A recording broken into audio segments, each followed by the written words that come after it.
Not far enough away. Very good. Good evening. I trust you had a fruitful day. I do not say happy, though I hope it has been happy. Namo tassa bhagavato arahato samma sambuddhassa. Namo tassa bhagavato arahato samma sambuddhassa. Namo tassa bhagavato arahato samma sambuddhassa. Homage to the Buddha, the blessed, noble, and fully self-awakened. Now then, we're moving on now to another discourse. This is number 72, and we've come across a character called Vachagotta. He crops up a couple of other times, I think. And so we'll read it through again, and we'll see what this is about.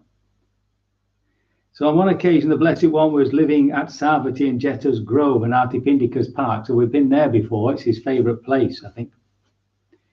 Then the wanderer. So he's one of these ascetic wanderers, a samana. And often you get people approaching the Buddha as a samana Gautama. That's how they would approach him sometimes. So the wanderer Gautama went to the Blessed One and exchanged greetings with him.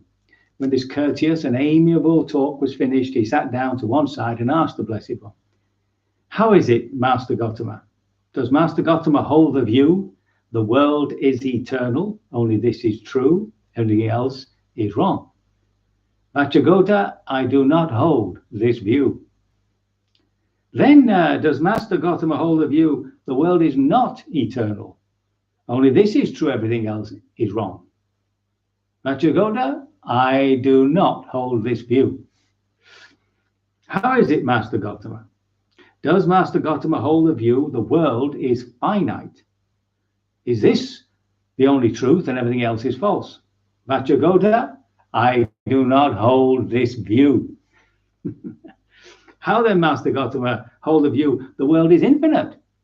"Vacha, I do not hold this view." "How is it, Master Gautama, then? Is the soul and the body, are they the same? And is this the only truth? Everything else is wrong?" "Vacha, I do not hold this view." "How then, Master Gautama? Is the soul one thing and the body something else?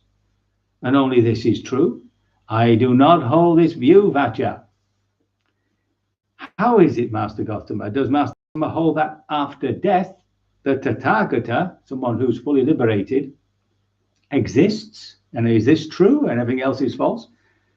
"Vacha, I do not hold this view." "How then, Master Gautama, after death, does the Tathagata not exist?" "Vacha, I do not hold this view." "How is it, Master Gautama, does Master Gautama hold this view, that after death, the Tathagata both exists and does not exist?" "Vacha, I do not hold this view." "How then, Master Gautama, after death, the Tathagata neither exists nor not exists?" "Vacha, I do not hold this view." So by this time, Vacha, I think, has got a little bit upset. And he says, "How is it then, Master Gautama? When Master Gautama, when Master Gautama is asked each of these questions, he replies, 'I do not hold this view.' What danger does Master Gautama see that he does not take up any of these speculative views?" "Vacha, the speculative view that the world is eternal is a thicket of views, a wilderness of views, a contortion of views, a vacillation of views, a fetter of views. It is beset by suffering, by vexation, by despair, and by fever. And it does not lead to disenchantment, to dispassion, to cessation, to peace, to direct knowledge, to enlightenment, and to nibbana." So that's the opening section. So now, if we look at these statements, these were obviously something that the teachers of that time were arguing about.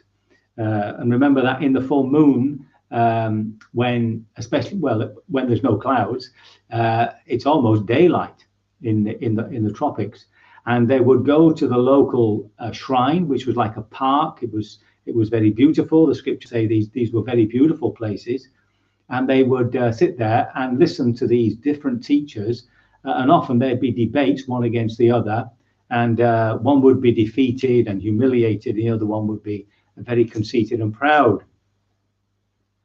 So these were the, shall we say, regular questions, it seems. So it's about the world being eternal and not eternal. I don't know what we understand these days. They say the universe is continuously expanding, so I don't know where that's going to take us. So the world is eternal or not eternal, and then the one was about the world is finite or is it infinite. So that's to do with space. The first one is to do with time, and the second one to do with space. And then the third one, the third trilogy, was the body and the soul. So some people thought the body and the soul were the same, so they would have been the materialists. When you die, you die. But others thought or held the view that the soul and the body were different, and the soul went to heaven.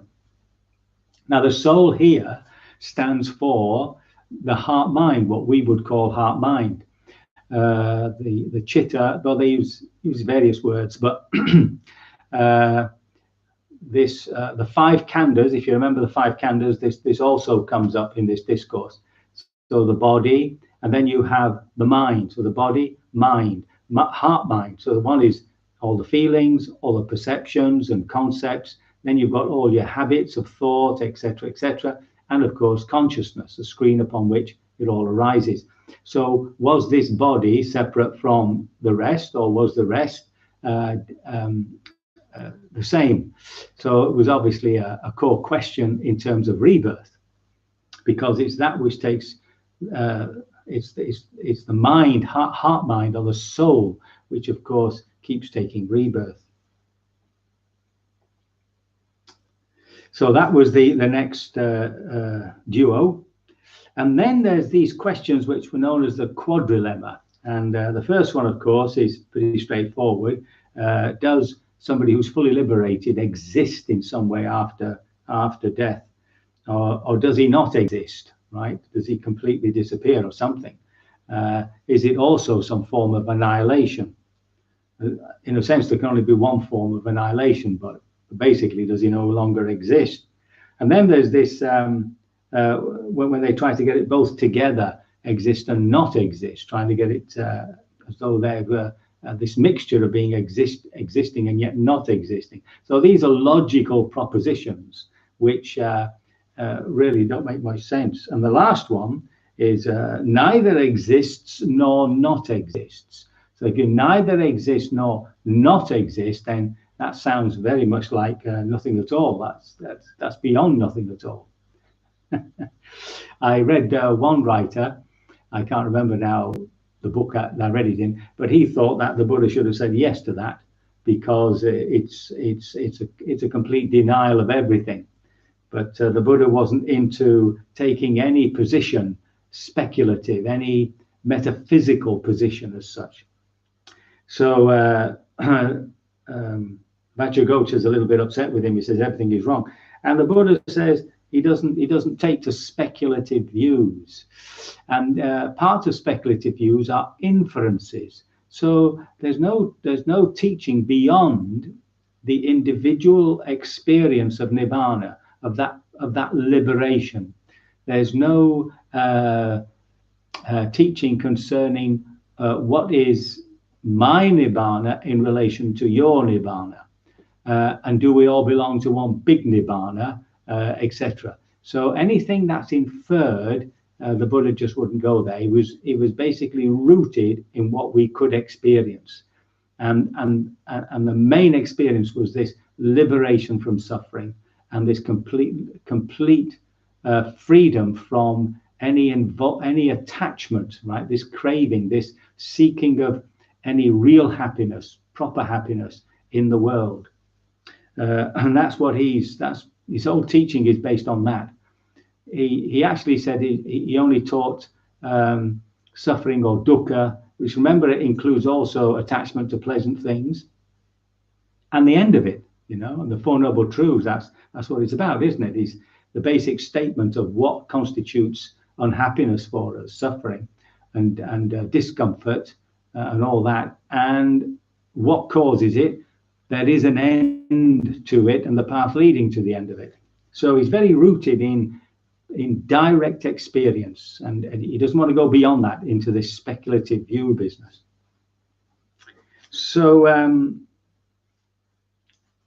and then he goes through all those propositions that Vachagotta has given him concerning all these speculative views.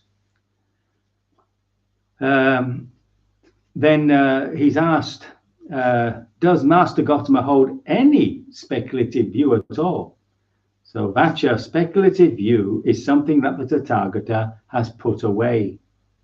For the Tathagata Vacha has seen this now. Such is material form, such its origin, such its disappearance. Such is feeling, such its origin and its disappearance. Such is perception, such its origin and disappearance. Such are habits, formation, volitional formations, their origin and their disappearance, and consciousness, their origin and disappearance. In other words, what the Buddha has truly understood are these five aggregates that we experience as ourselves, the psychophysical organism. He's understood it thoroughly. Therefore, I say that the destruction, fading away, cessation, giving up, and relinquishing of all conceivings, right? All conceptual thinking, all excogitations, which is basically thinking something through, all I-making, all mine-making, right? This is me, this is mine, and the underlying tendency to conceit, the Tathagata is liberated through not clinging. So when these three things come together, you then form, should we say, a position, a view, an opinion, where you sort of take a position of I'm right and everybody else is wrong.